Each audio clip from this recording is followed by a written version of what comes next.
பத்தி நெறைய கருத்துக்கள் உலாவிட்டு இருக்கு. அதுலயும் ஏஸ்தெட்டிக் என்டிகுலர் ஒரு ட்ரீட்மெண்ட் இப்ப வந்துட்டு இருக்கு. அத பத்தி கொஞ்சம் சொல்ல முடியுமா? சொல்லலாமே. இது பெண்களுக்கு மட்டுமா? இல்ல ஆண்களுக்கும் உண்டா? இது ஒரு காமனான கருத்து. எஸ்தெட்டிக் ட்ரீட்மெண்ட்ஸ்ன்னு நம்ம பேசும்போது, பெண்கள் மட்டும் தான் அத வந்து யூசுவலா பண்ணிப்பாங்க அப்படின்ற ஒரு எண்ணம் இருக்கு.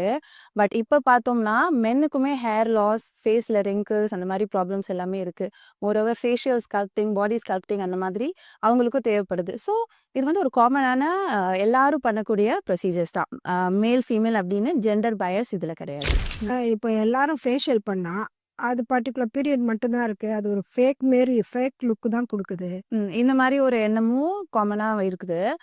எஸ்தெட்டிக் ப்ரொசீஜர்ஸ் பண்ணாலே நம்ம ஃபேஸ வந்து அன்நேச்சுரலா ஆக்கிருவாங்க. ஒரு மாரி நம்மள மாதிரியே இல்லாம வேற யாரோ மாதிரி ஆக்கிருவாங்க அப்படின்ற எண்ணம்லாம் கண்டிப்பா இருக்கும்.